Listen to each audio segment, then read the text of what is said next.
오늘은 기본 이론 이제 기초 끝나고 기본 갔다가 이제 심화 가는 거잖아요. 지금 오늘은 이제 첫 시간인데 컴퓨터 일반에서 이제 컴퓨터 구조인데 사실은 컴퓨터 구조가 아니고 디지털 공학이죠. 근데 뭐 여타의 책이나 어떤 강사들의 강의를 보면 디지털 공학을 컴퓨터 구조에 같이 집어넣는 경우가 있는데요. 그거는 잘못된 거예요. 그러니까 디지털 공학이랑 컴퓨터 구조는 완전히 별개의 과목이에요. 왜 별개의 과목이냐면 서로 지향하는 바가 틀려. 근데 이거는 이제 시험이나 전혀 상관없어요. 시험이나 전혀 상관없는데 그래도 우리가 알고 넘어갈 건 넘어가야 되니까, 그렇죠? 그런 거죠. 그러니까 왜냐하면 저는 이런 과목들을 사실 10몇 년 동안 강의를 했기 때문에 그러니까 누구보다도 잘 구분할 수 있거든요. 잘 알고 있고. 그래서 그런 관점에서 이제 바라보니까 설명을 해드리는 건데, 그러면 도대체 디지털 공학이랑 이제 미리 하나 설명하고 넘어가면 디지털 공학이 있죠. 그리고 컴퓨터 구조가 있죠.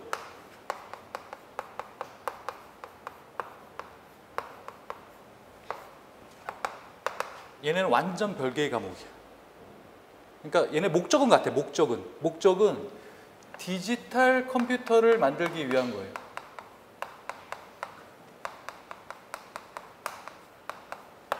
디지털 컴퓨터를 만들기 위한 거예요. 근데 어떤 관점에서 바라볼 거냐는 거죠. 그러니까 그런 관점이 틀리다고요. 목적은 같은데 사실 레벨이 틀리잖아요. 그러니까 바라보는 관점이 틀리면 틀리는 거잖아. 그래서 디지털 공학을 따로 배우고 컴퓨터 구조를 따로 배우는 거예요. 대학교 수업에서.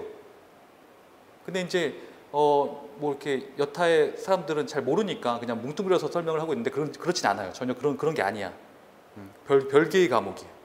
그래서 제가 따로 그렇게 분리를 하는 거예요. 이렇게 첫 시간에 분리하는데, 얘는 어떤 관점이냐면 레지스터나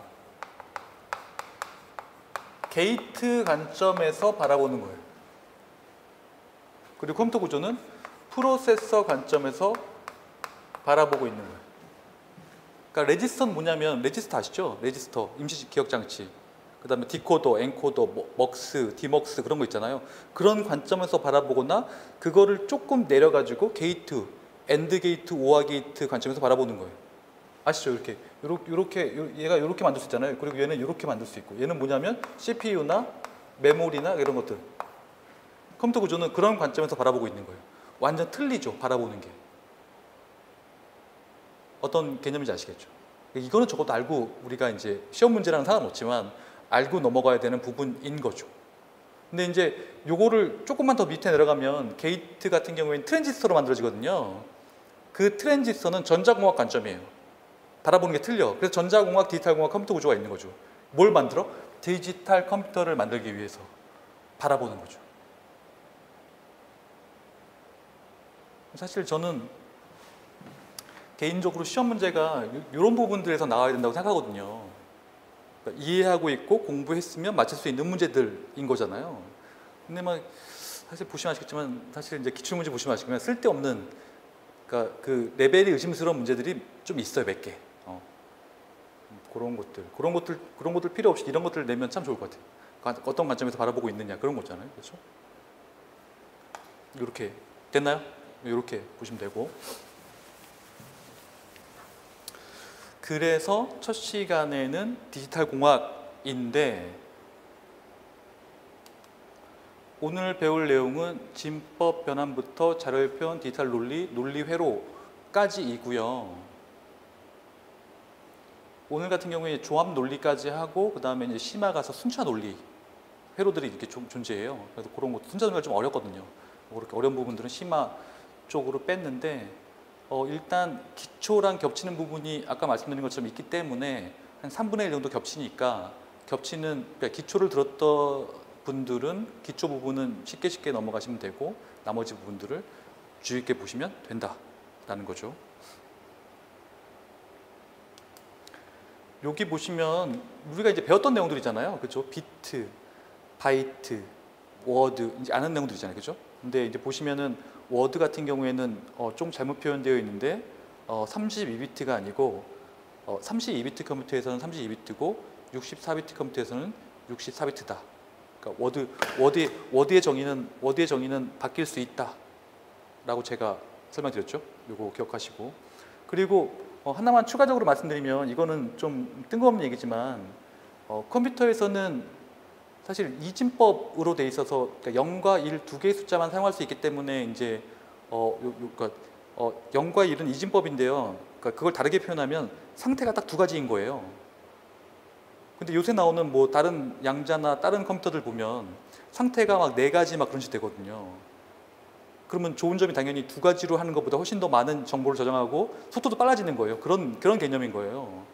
그것도 이제 이것도 우리가 한 10년, 20년 지나가면 10년, 20년 지나가면 이게 바뀔지 몰라. 왜냐하면 이제 그런 것들이 상용화되고 막 그러면 개념이 완전 바뀌니까 이진법이 아니라 바뀌는 거죠. 이거는 옛날에 전유물이 될지도 몰라. 그런 얘기고. 그냥 팁이에요, 팁. 그러니까 요거 0과 1, 0과 1의 개념. 상태. 요거 컴퓨터 정보의 표현 보면 비트당 사용 가능한 이진수의 조합이 이게 n승으로 되어 있는데 의외로 이거를 모르시는 분들이 있어요. 어떤 분들이 모르시면 전산직 같은 경우에는 이제 전공했기 때문에 전공자들이기 때문에 이런 것들은 그냥 뭐 누워서 떡 먹기 뭐 그런 거 쓰는데 계리직을 준비하시는 분들은 의외로 잘 몰라요. 이걸 몰라 이거. 그러니까 비트 수가 2비트인데 왜 사용 가능한 이진수의 조합이 4개입니까? 모르는 거예요. 몰라요. 모른다니까? 농담하는 게 아니라 모른다니까? 왜 이렇게 되는지? 그래서 혹시라도 계리직을 준비하시는 분들을 위해서 자세하게 설명드리면 이런 거죠. 비트 수가 2개니까 00, 01, 10, 11을 표현할 수 있기 때문에 4가지가 된 이런 거.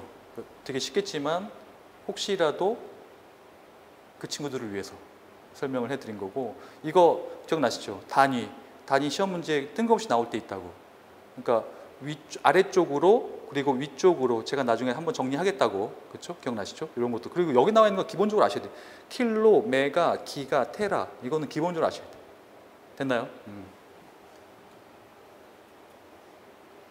근데 뭐 뜬금없는 얘기겠지만 하나만 더 말씀드리면 사실은 요 테라에서 그 더 위로 이렇게 올라왔잖아요. 단위가. 그러니까 더 단위가 밑으로 내려가기도 하고 더 밑으로 올라가기도 했잖아요. 그러니까 요거 같은 경우에는 그런 것들이야. 그러니까 제가 여태까지 그 수많은 과목을 강의를 하면서 그런 것들을 종합해서 말씀드리면 위쪽으로 가는 이유는 뭐냐면 빅데이터가 데이터 양이 기하급수로 증가했잖아요. 그 단위를 세기 위해서 이렇게 증가한 거고요. 그 다음에 밑으로 내려가는 건 뭐냐면 점점 혹시 나노 세탁기 같은 거 들어보셨어요? 그러니까 점점 미세하게 쪼개가지고 뭔가 사용하려고 하는 개념인 거예요. 그러니까 더 쪼개고 더 늘리고 빅데이터로 늘리고 쪼개고 그런 식으로 하기 때문에 데이터가 확 늘어나는 거예요. 그런 개념들. 근데 뜬금없이 이렇게 올라가는 그런 개념이 아니에요. 옛날에는 적은 걸로도 충분히 커버가 가능했지만 지금은 그렇지 않다라는 개념인 거죠.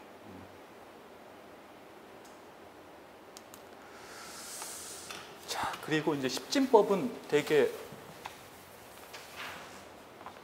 쉬운 거죠. 얘는 0부터 9까지를 할 수 있고 5, 2, 8은 5 곱하기 10의 2승 이런 식으로 충분히 가능한 얘기들이고, 자, 이진법 같은 경우에는 0과 1만 사용할 수 있다라고 말씀드렸고 1101 같은 경우에는 1 곱하기 2의 3승 그런 식으로 표현 가능하다라고 말씀드렸죠. 간단하게 보시면 되고,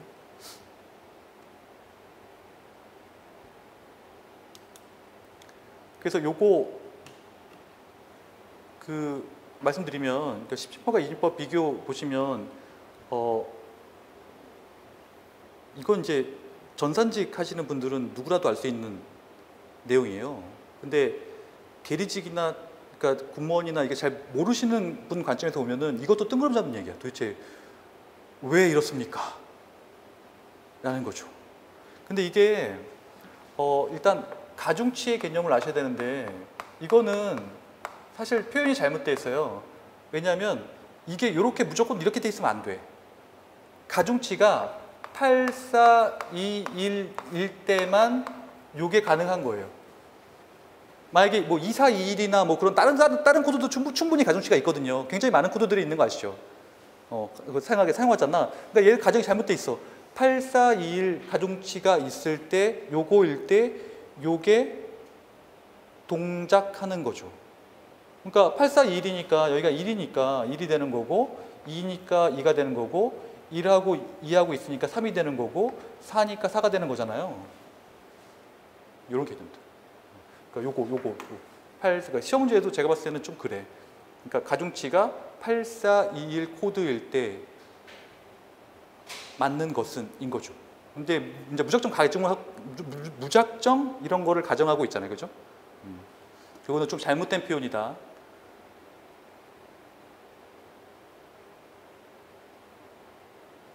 그러면 사실 시험 문제가 다 때려 맞히는 거죠. 그렇잖아. 왜냐하면 되게 불친절하게 시험 문제 나오잖아요. 다 때려 맞. 그러니까 참 신기해. 그걸 또 뭐 이렇게 개떡같이 썼는데 찰떡같이 사람들이 알아들어가지고 그 시험 문제 맞춰. 사실 제가 봤을 때는 뭔가 비어 있는데 문제들이 가정들이 빠져 있고 막 비어 있는데 그렇죠? 신기하죠. 그 신기한 것 같아.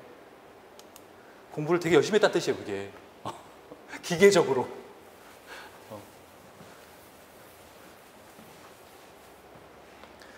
자, 팔진법 보면 0부터 7의 숫자까지 쓸 수 있는 거고 마찬가지로 27은 2 곱하기 8의 1승 뭐 그런 식으로 쓸 수 있는 거죠. 그죠?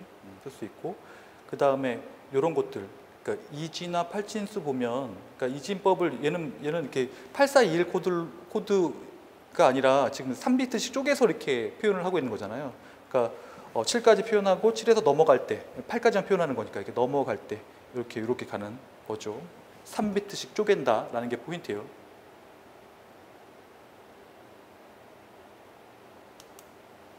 그리고 16지법은 0부터 F까지 표현할 수 있고 12FF는 1 곱하기 16의 3승까지 표현할 수 있다. 요 밑에 있는 표는 쓸모없는 표고 그래서 얘는 4비트씩 쪼개는 거죠. 4비트씩 쪼개서 9까지 쓰고 15까지 쓴 다음에 올라갈 때는 이렇게 여기 하나 증가시키고 여기서 이렇게 커버를 하는 거죠. 여기 표현이. 그래서 우리가 기억나시겠지만 2비트, 8비트, 16비트 이렇게. 그러니까 2비트는 기계가 쓰기 위한 거고 16, 8진수는 인간이 컴퓨터에서 사용하기 편하게 하도록 만든 거라고 제가 말씀드렸죠. 3비트씩 쪼개고 4비트씩 쪼개는 그런 특성 때문에 우리가 진법 변환할 때 사실 진법 변환할 때 시간 싸움이잖아요. 그러니까 빠르게 할 수 있어요. 요 특성 때문에 하나로 몰아서 비교를 해야 되니까 그죠? 그 다음에 진법 변환인데요. 요거를 좀 어렵게 표현하면 m 곱하기 b의 2승으로 표현할 수 있다 라는 거죠. m 곱하기 b의 2승. 요거는 이제 좀 이따 또 나와요. m 곱하기 b의 2승. 그래서 지금 보시면 m은 가수죠. b는 기수고 그 다음에 2는 지수인 거잖아요. 가수는 10진법인 경우에는 0에서 9까지 기수가 10진법이면 10이 되는 거고 그렇죠? 그리고 지수는 그 n승이니까 정수의 값이 되는 거고 이렇게 m 곱하기 b의 2승으로 쓸 수 있다. 그리고 이제 각이지 그 시험 문제예요. 이게 뜬금없이 나올 때 있어요. 그러니까 m 곱하기 b의 2승이 나오는 건 아니고요. 그러니까 예를 들어서 이따가 이제 우리가 소수 배울 건데요. 소수를 저장을 해야 되잖아요. 그러면 거기에 이제 가수도 있고 기수는 필요 없죠. 가수도 어차피 이지법이니까 가수, 지수, 부호 뭐 그런 거 넣거든요. 근데 저번에 논란이 된 건 뭐냐면 논란이 됐던 시험 문제는 뭐냐면 그러니까 가수, 지수, 부호면 누구나도 알 수 있잖아. 근데 시험 문제를 어떻게 치사하게 냈냐면 가수를 멘티사라고 썼나? 이렇게 이상하게 그 글자를 바꿔가지고요. 별로 잘 쓰지 않는 단어를 썼어요. 사람들이 멘붕이 온 거죠. 왜냐하면 자기가 못 본 거니까. 그래서 제가 누누이 강조하는 것처럼 누누이 강조하지만 시험 문제를 맞추기 위해서는 다양한 표현법을 다 익혀야 된다. 다양한 표현. 시험 문제를 맞히기 위해서. 그러니까 한글로 여러 가지 케이스가 있는 거고요. 한글로 여러 가지 케이스가 있는 거고 영어도 당연히 기억하셔야 되는 거예요. 시험 문제가 정말 치사하게 나오죠. 사실은 큰 관점에서 디지털 공학이 뭐예요?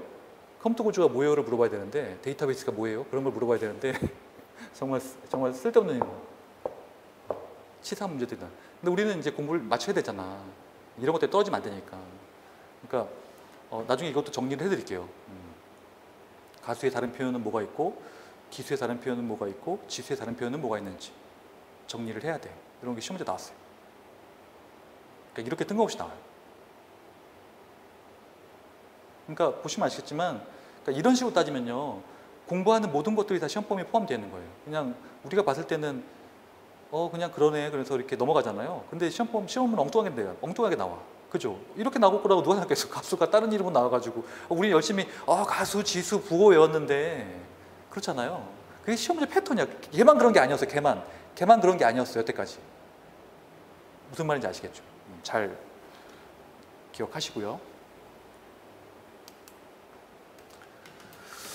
그래서 보시면 이진법과 십진법으로 변환된 거를 이렇게 보시면 이진법이 이렇게 있으면 걔를 쭉 1 곱하기 2에 10승 해가지고 그거를 쭉 더하면 십진법이 되는 거는 우리가 초등학교 때 배웠던 초등학교 때 이런 거 배우나요? 어쨌거나 그런 내용들인데 이게 아까 말씀드린 것처럼 이게 그거예요. m 곱하기 b의 2승 이렇게 표현되고 있는 거죠. m 곱하기 b의 2승. 그러니까 지수가 10이고 기수 그런 가수가 1이고 그런 것들 기수가 2고 그렇게 되는 거죠. 각이지 그죠? 그런 것들 1 곱하기 2의 10승 m 곱하기 b의 2승 이렇게 되는 거죠.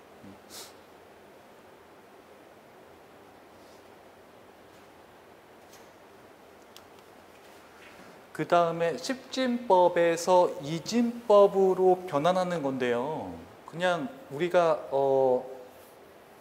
뭔가 사람들이 잘못 알고 있는 게 있는데 우리가 십진법에서 이진법으로 바꾸려면 그냥 무조건 2로 나눈다고 돼 있잖아요. 그렇잖아요. 근데 원리가 그 전에 나왔던 원리는 이거부터 먼저 아셔야 돼요. 그러니까 요게 나와서 이렇게 나온 거예요. 요게 나와서 이렇게 되니까 얘도 이렇게 되겠구나라고 나온 거예요. 무조건 2로 나눈 게 아니야. 그러니까 보니까 내가 십진법에서 십진법으로 바꾸려고 하면요. 십진법에서 십진법으로 바꾸려면 10으로 나누면 돼요. 무슨 말인지 아시겠죠? 그러면 십진법에서 이진법으로 바꾸려면 그 십진법을 2로 나누면 되는 거죠. 그리고 칠진법으로 바꾸려면 7로 나누면 되고 맞나요? 팔진법으로 나누면 8로 나누면 되는 거죠. 그런 원리, 기본적인 원리인 거죠. 원리를 잘 아셔야 되고 그러니까 무조건 이게 그냥 이렇게 외우시면 안 돼요. 십진법에서 이진법으로 변환하면 미를 무조건 나누면 돼. 그게 아니라 원리는 십진법으로 먼저 나눴다. 해봤더니 그렇게 하는 거구나. 그 원리를 이용해 가지고 그러면 내가 2로 나누면 되겠구나. 바꾸려면 그걸로 나누면 되겠구나. 그냥 나머지를 쓰면 되겠구나. 목을 쓰면 되겠구나. 라는 개념인 거죠. 그런 원리.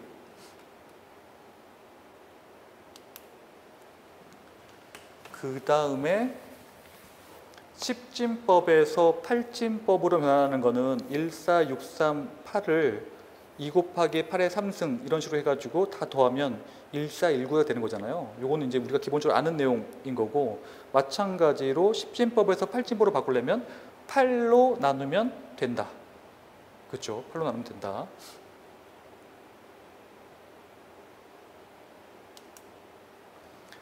그리고 십진법과 십육진법으로 바꾸려면 여기 보면 1, 2, 2 제로가 있으면 1 곱하기 16에 3승 해가지고 다 더하면 십진법으로 바뀌는 거고 그 다음에 십진법에서 십육진법으로 변환할 때 지금 보면은 16으로 나누시면 돼요.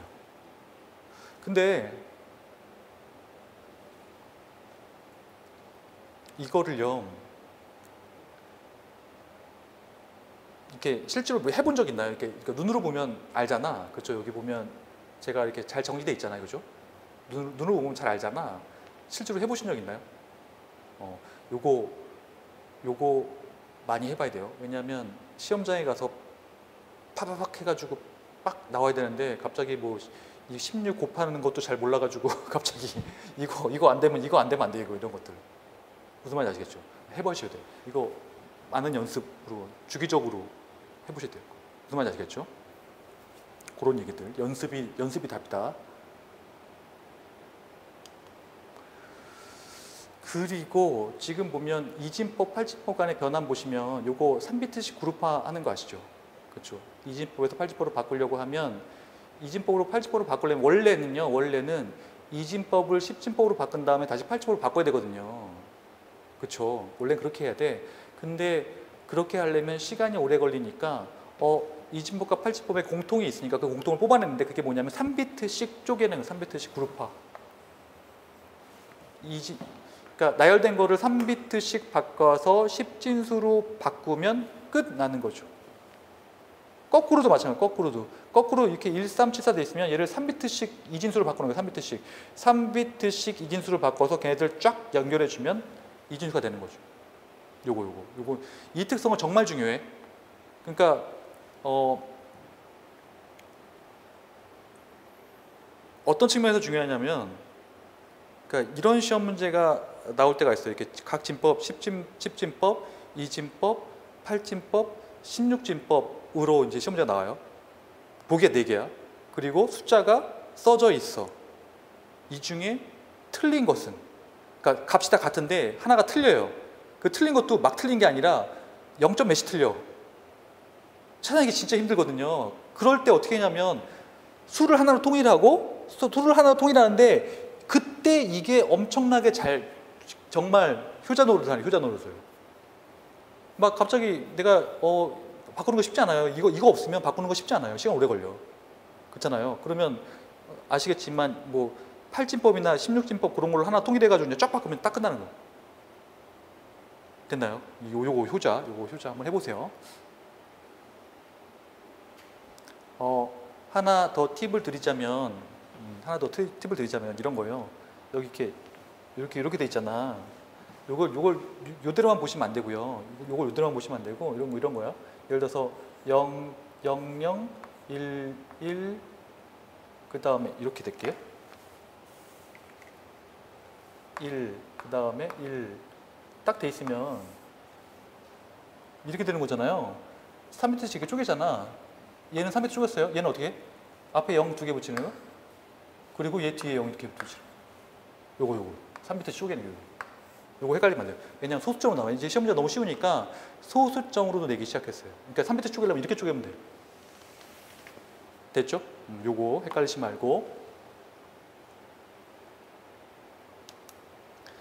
그 다음에 16진법으로 변환하려면 4비트씩 그룹화를 하면 되죠. 4비트씩 그룹화를 해서 4비트 단위로 10진수로 변환한 다음에 그 10진수를 16진수로 변환하면 되는데 사실은 이 과정은 필요 없어요. 왜냐하면 누구라도 이제 이게 이렇게 되는 건 알고 있으니까 10진수 바꿀 필요 없잖아. 그렇죠? 그냥 F5인 건 다 아시잖아요. 그죠? 그냥 3이 F8로 충분히 바꿀 수 있어요. 그죠? 그러니까 요거 중간 2단계는 필요 없다라고 제가 말씀드렸고, 그죠? 바꿀 수 있죠?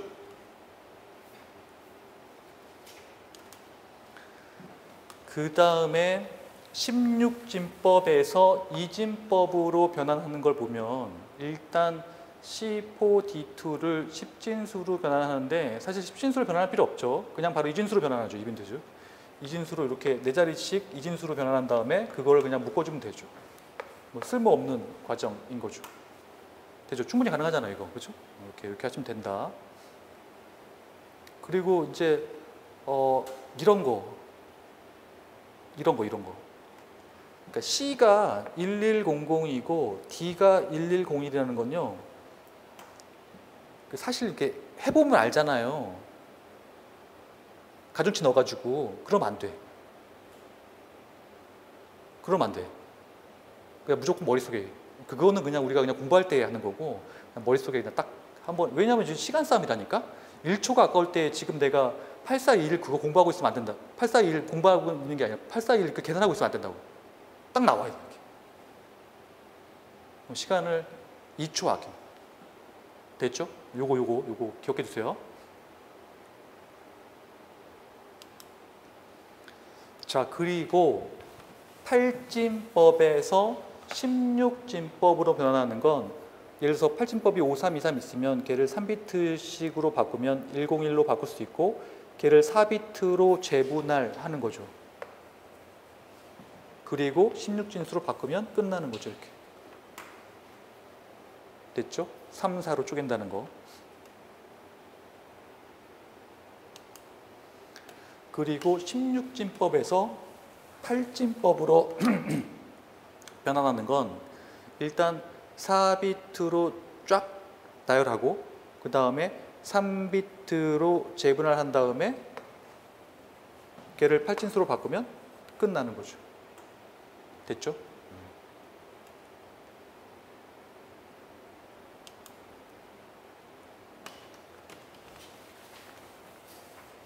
여기까지가 이제 진법 변환인 거고요.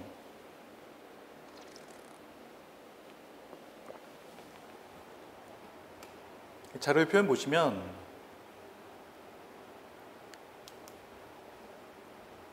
이제 맨 처음에 이제 보수에 대한 수의 분류는 이제 보실 필요 없는 거고 보수에 대한 개념인데 보수는 사실 이제 원래 단어가 컴플리멘트라는 거잖아요. 그러니까 그 상대 그러니까 그 기초에서 제가 말씀드렸지만 이게 상대 쪽에 있는 수인 거예요. 그래서 뭐 예를 들어서 10의 보수 같은 경우에는 6의 보수는 4가 되는 거고 뭐 그런 식으로 상대편에 있는 게 4인 거잖아요. 합치면 10이 되는 보완해주는 그런 보수 개념인 거예요. 보수.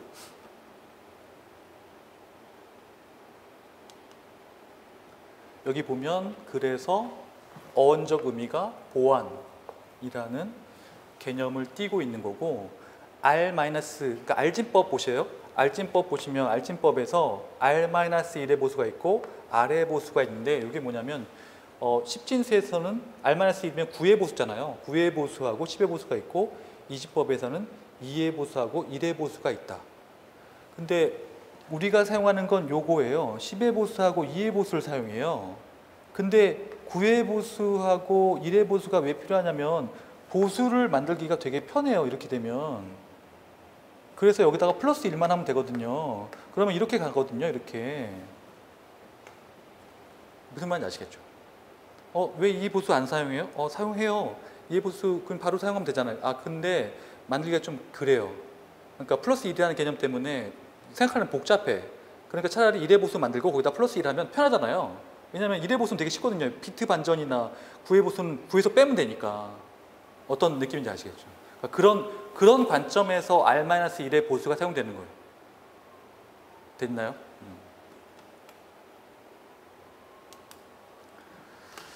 자, 그래가지고 R진법에서 R-1의 보수를 봤을 때 R-1의 보수, 그러니까 10진법에서 9의 보수나 2진법에서 1의 보수를 찾는 건데 이건 뭐냐면 이런 거요. 얘의 정의는 뭐냐면 더한 결과가 각 자리가 R-1이 될 때인 거예요. R-1이 되는 게 뭐냐면 이렇게 되는 거예요. 10진법에서는 R-1이 9잖아요. 9죠. 그러니까 다 각 자리가 9가 되는 거예요. 9. 그러니까 내가 뭔가를 더했는데 그 각 자리가 999가 되는 거죠. 9. 각 자리가 9, 9, 9가 됐죠.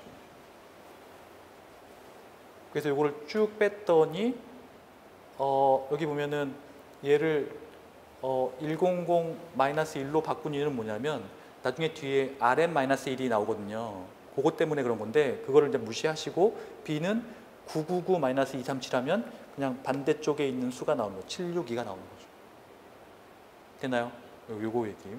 그리고 R진법에서 R의 보수는 더해서 각 자리에 자리 올림이 발생하고 해당 자리는 0이 될 때 지금 보면 다 0이 됐잖아요. 다 0이 됐고 자리 올림이 이렇게 하나 발생했잖아요. 이렇게. 그래서 1000이 된 거예요. 그래서 237 플러스 B가 100, 999가 아니고 요게 R의 보수. 그래서 B- 하면 763. 요거의 관계는 이거 플러스 1이 되는 보수 개념인 거죠.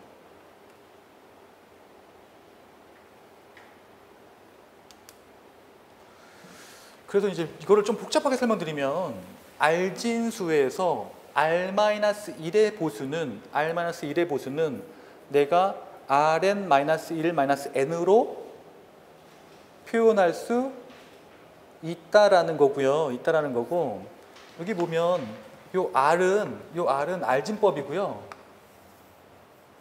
N은요 자릿수예요, 자릿수.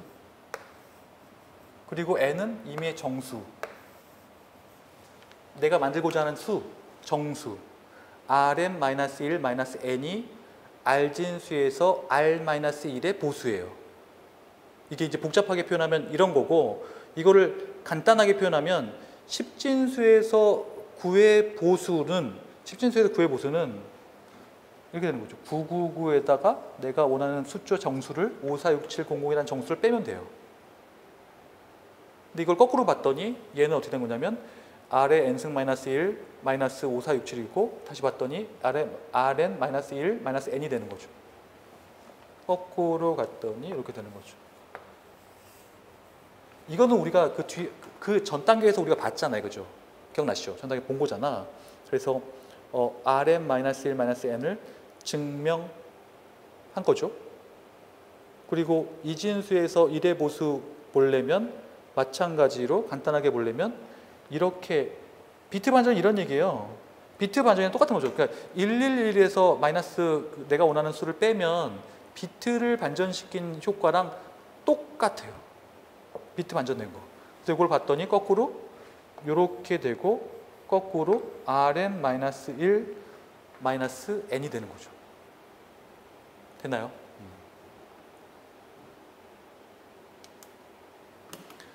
그래서 R진수에서 이번에는 이제 R의 보수인데요. R진수에서 R의 보수는 Rn-N이 되는 거예요. 아시겠지만 Rn-1 N에서 플러스 1을 하는 거랑 똑같죠. 어쨌거나 그냥 원래 정의는 R진수에서 R의 보수는 Rn-N인데 이거 중요해요. N이 0이면요. Rn은 의미 없고 그냥 0이 되는 거예요. 그러니까 이렇게 자리 올림이 발생한 건데 그건 필요 없는 거니까 그냥 0이 되는 거죠. 0이 되는 거고, 그래서 R의 보수와 R-1의 보수의 관계를 봤더니 Rn-L은 이렇게 표현할 수 있는데 요거는 뭐예요? 요거? Rn-1 N은 뭐예요? R-1의 보수죠. 그러니까 다시 거꾸로 얘기하면 R-1의 보수에 플러스 1을 하면 된다. 그렇게 이제 쉽게 우리가 구할 수 있다. 그래서 우리가 보면은 1을 더하면 되는 구조를 갖고 있고, 여기서 보시면 2의 보수를 구할 때 1의 보수 구한 다음에 플러스 1을 하면 되는 거예요.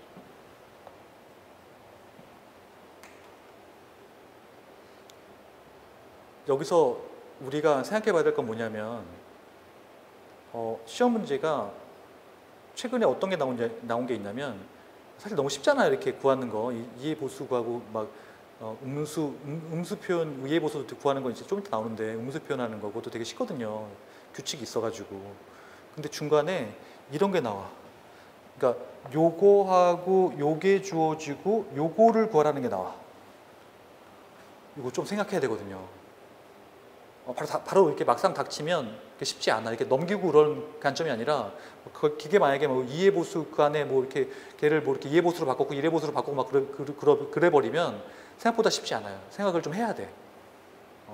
바로 이렇게 넘겨서 계산할 수 있는 그런 문제가 아니에요. 그런 거. 그러니까 사실은 여기서 여기 구하는 건 되게 쉽잖아요, 그죠?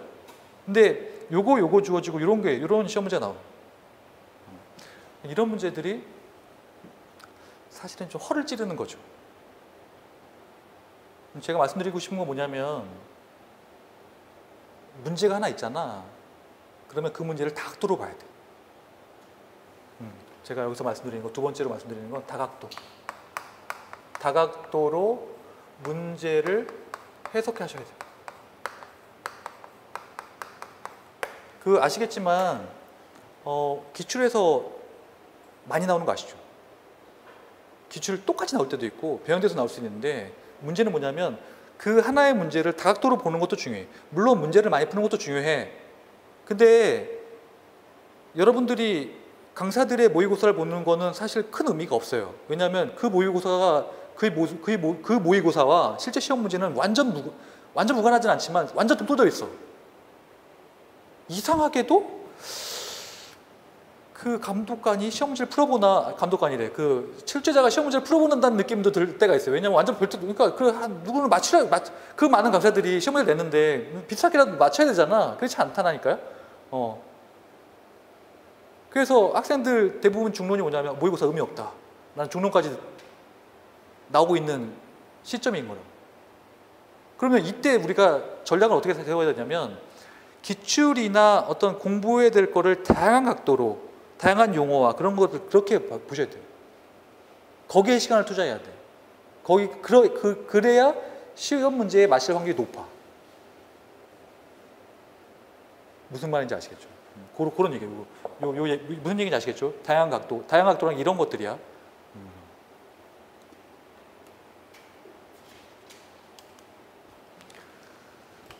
자, 그래서 여기 보면 일단 부호가 없는 케이스인데 부호가 없는 십진수에서 보수를 이용한 뺄셈을 하는 건데요. 일단 8-6 이꼴 2는 우리가 이제 뺄셈기가 있을 때 얘기고요. 요거는 이제 사실 이게 뺄셈기가 있는 거잖아요. 그죠? 감산기가 있는 거잖아요. 그죠? 감산기가 있는 케이스를 얘기하는 거고 감산기가 없을 때는 내가 보수를 이용해서 가산기를 사용하는 거죠. 가산기만 있으면 옛날엔 돈이 없으니까 가산기를 이용해서 보수를 이용해서 뺄셈을 했다라고 제가 기초 시간에 말씀드렸죠. 그런 역사적 관점에서 바라보시면 되는 거예요. 왜 감산기가 없어요? 그런 이유 때문에 감산기가 없는 거예요. 그래서 가산기를 사용하는 건데 지금 보시면은 8은 이제 내가 바꾸려고 하는 건 6이잖아요. 그래서 10의 보수를 이용하는 건데 일단 9의 보수로 만들죠. 9의 보수로 만든 다음에 내가 거기다가 플러스 1을 하면 4가 되니까 그 4를 더하면 12가 되잖아요. 여기에서 1은 버린다. 그래서 2를 얻는 거죠. 근데 여기서 중요한 건 뭐냐면요. 얘가 더 클 경우에만 그래요. 앞의 숫자가 더 클 경우에만 이게 먹히는 거예요. 앞의 숫자가 더 작으면 이 경우는 먹지 않아요. 됐나요? 요거 차이점. 요거 기억하시고. 그러면 이제 어떤 케이스가 있냐면 이런 거예요. 뒤의 숫자가 더 클 경우, 지금 보면 2-4는 이꼴 2잖아요. 왜 그냥 2라고 썼냐면 부호가 없기 때문에 그래요. 지금 전제 조건이 이건 거잖아. 부호가 없다라고 가정했기 때문에 그래요. 그럼 저게 마이너스 2인 건 알겠는데 표현하기가 좀 애매하잖아요. 그죠? 부호가 없으니까. 그래서 이걸 해봤더니 일단 마이너스 4를 10의 보수로 바꿔야 되는데 4를 10의 보수로 바꾸려면 9의 보수로 먼저 바꾼 다음에 플러스 1을 하면 되니까 6이 나오겠죠. 그래서 6을 더하면 2하고 6을 더하면 8이 나와요. 8. 근데 8은 양수예요? 음수예요? 이 8은 양수예요? 음수예요?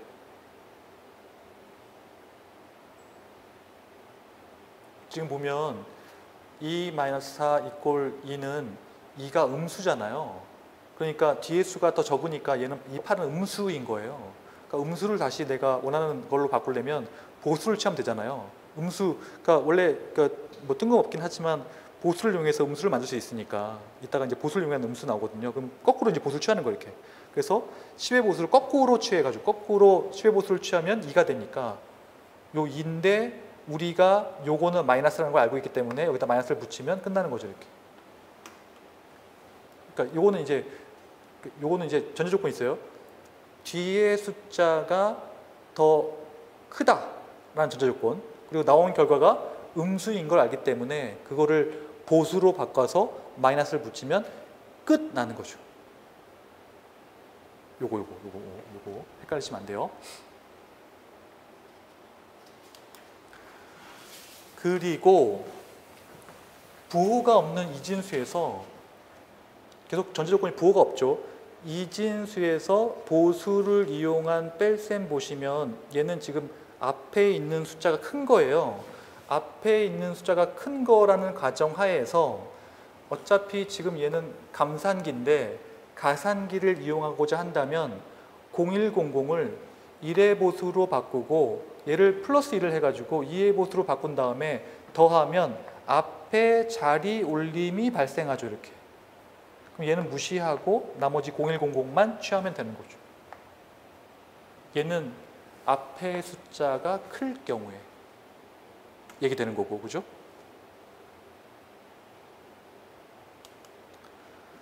그 다음에 이거 보세요. 요거는 부호가 없는 이진수에서 보수를 이용한 뺄셈인데 뒤에 숫자가 더 클 때 그러면 나온 결과가 음수라는 걸 우리가 알 수 있고, 그래서 지금 보면 1010을 1의 보수를 취하면 이렇게 되고 2의 보수를 취하면 이렇게 되니까 더하면 요 더한 결과가 우리가 음수라는 거를 알 수 있잖아요. 그러면 거꾸로 2의 보수를 취해서 음수화하는 거예요.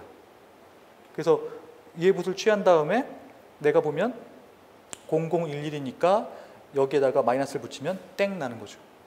그래서 증명한 건 뭐냐면 7-7하면 마이너스 3이니까 요 마이너스 3과 요 마이너스 3은 같죠. 그래서 증명된 거죠.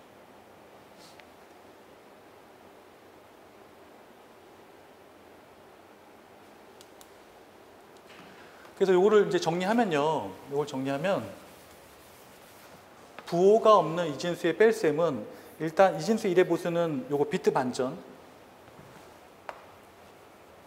기억하시고, 그래서 이진수 뺄셈 과정 보시면 1의 보수 구하고 1의 보수에 1의 보수에 1을 더해가지고 2의 보수를 만들고, 그 다음에 피감수하고 2의 보수를 더하고, 요게 이제 포인트죠. 최상의 자리가 있으면 버리고 최상의 자리가 없으면 덧셈 결과의 2의 보수를 구한 다음에 음수의 값으로 간주하면 끝나는 거죠. 그래서 이진법에서 뺄셈 과정에서 보수를 사용하면 이제 할 수 있는데, 여기서 이제 첫 시간 끝나기 전에 제가 잘못 말씀드린 게 하나 있는데 그것만 정정하고 다시 좀 쉴게요. 이 부분에서 보면요, 여기 보면 부호가 없는 이진수의 보수를 이용한 뺄셈 보시면 요거 이렇게 있잖아요. 이 부분에서 뭐가 잘못됐냐면 요거 자체가요, 요거 자체가 음수예요. 요거 자체가 2의 보수를 이용한, 나중에 좀 이따 나와요. 음수예요, 음수. 근데 이제 이렇게 보면 우리가 알 수 없으니까, 그렇죠? 그러니까 이거를 2의 보수로 바꾸면 양수로 바뀌잖아요. 그러니까 그러니까 음수니까 2의 보수 취하면 거기서 역을 취하면 양수예요. 그래서 양수를 취해가지고 거기다 마이너스를 붙이면 끝나는 거죠. 음수랑 똑같은 거잖아요. 그래서 이렇게 되는 거예요. 양수에다가 마이너스를 이렇게 붙인 거죠. 됐나요? 이게 지금 무슨 플로우인지 아시겠죠? 뜬금없는 플로우가 아니고, 여기 보면 이거 자체가 나온 거 자체가 2의 보수 음수인데 2의 보수 음수 자체는 지금 보기가 헷갈리니까 이거 자체로도 의미는 있어요. 매력은 있어요. 왜냐하면 우리가 배울 거니까, 좀 이따 배울 거니까 음수를 나타낼 수 있는 방법이 여러 가지가 있는데 그 중에 하나가 2의 보수예요. 2의 보수를 이용해서 음수를 나타내요. 그래서 2의 보수의 음수를 나타냈으니까 얘를 2의 보수를 취하면 양수니까 거기다 마이너스 붙이면 끝 나는 거죠. 됐나요? 오케이. 좀 쉬었다가 이어서 하도록 할게요.